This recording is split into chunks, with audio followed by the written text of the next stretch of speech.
What's in the box?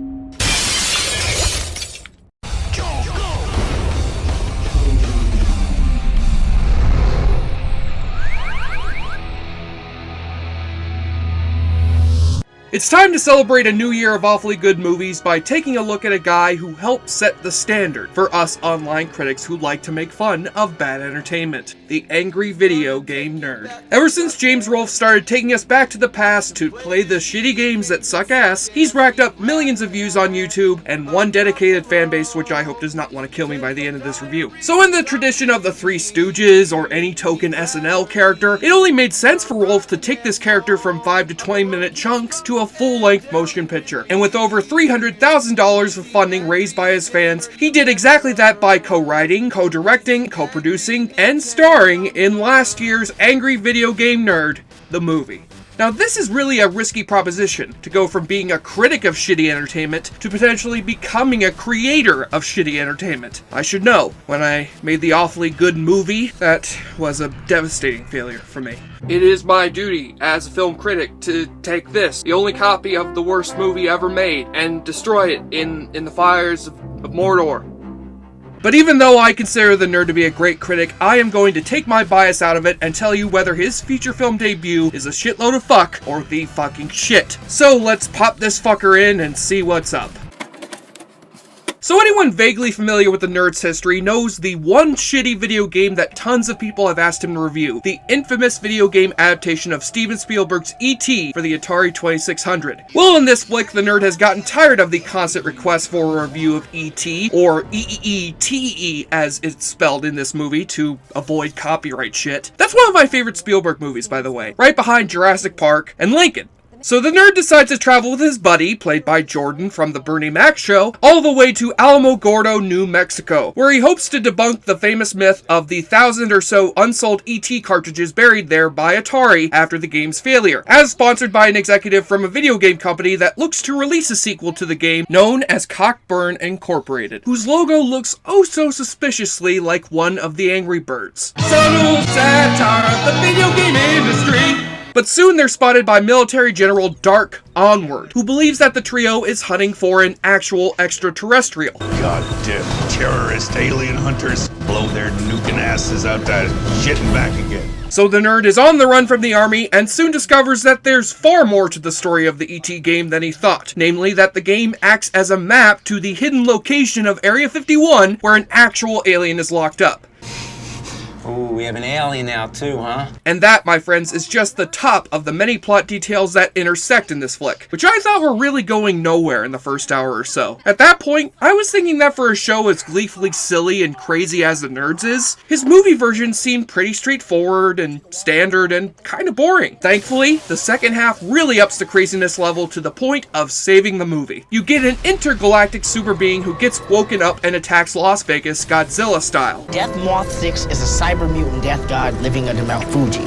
He created both God and Satan. You get the evil general livening up the proceedings by delivering the best kind of bad movie overacting that 300 grand can buy. Get me Xander! Is that the landfill I want in my life? And to top it off, you get the dude who voiced Michelangelo in the original TMNT movie as the voice of the game's titular E.T. So why'd you come to Earth? I was looking for intelligent life. Well, you found it. I found life, yes. Oh, that's funny. And all of it gets done with the joy and charm of the bad movies that James Rolfe himself loves so much. The cheap miniatures, the awkward editing, and the transparently cheap use of CGI and green screening. On the level of bad movies that know exactly how bad they are, this flick has got more to offer in one frame than Machete Kills had to offer in 100 minutes. I admit that this flick doesn't really offer much to anyone who isn't a fan of the nerd's videos. Then again, it was never really meant to. But as far as fan service goes, it's well-made fan service, with a good heart at its core and which stays true to the nerd's mantra in the movie. True wretchedness is too unique to duplicate. Well said, sir, as this is one bad movie that truly understands the joys of not just bad games, but bad movies as well. If you consider yourself a fan of the nerd, give this flick a try.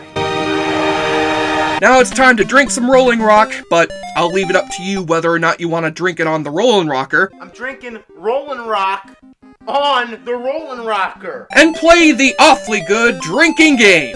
Take a shot or drink every time you spot an altered company logo, because apparently Sunsoft isn't okay with having their name on this movie, but perfectly fine with having it on Fester's Quest. You can find another reference or callback to a previous nerd episode. What the hell are all these fucking boxes doing here? Oh, don't you talk about my boxes. I'm gonna land the plane. This is gonna be it. Finally gonna land the plane. You spot another cameo from the likes of one of the nerd's fellow internet critics, E.T. game developer Howard Scott Warshaw, or Trauma mastermind Lloyd Kaufman. Wait a minute, if Lloyd Kaufman cameoed in this movie, as well as Guardians of the Galaxy, does that mean that the angry video game nerd is part of the Marvel Universe?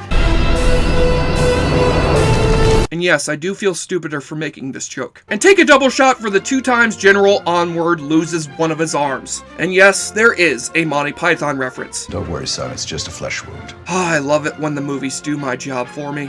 And on the nudity watch, we sadly have no nudity, but we do get an exploitative catfight which hilariously acknowledges how exploitative it is. Now I thought I could get through this without objectifying myself in a sexy catfight, but it looks like that's impossible now. Well, now I feel guilty for having a boner. I mean, I still have one, but I'm not happy about it. On the enjoyableness continuum scale from Bull to Bruce, Angry Video Game Nerd the movie manages to escape getting shit or thrown up on and scores a 7 out of 10. Congratulations, nerd. You have made a good movie and proved the justice of your culture. Now go and rest, our hero. I'm Jesse Shea for JoBlo.com, and you know what? That nerd sure gets a lot of views. So I think I ought to give this video game reviewing thing a try. Stay tuned to JoBlo.com for the first episode of our new series, Awfully Good Games! Fuck this game! Fuck this fucking game! Joe Blow, he sure likes to drink a lot. Joe Blow watches movie like the hero man. Joe Blow, he's not just like the summer Hayek. Joe Blow gets fucked up, then he throws some shit. Hey everyone, Jesse Shade here from Awfully Good Movies. Thank you so much for watching. If you want to see me take on more good bad movies, click on any of the links you see here, or subscribe to see this show alongside all the great content that we offer here at JoBlo.com. And remember, I love you. Wait, that sounded wrong. But I do love you though.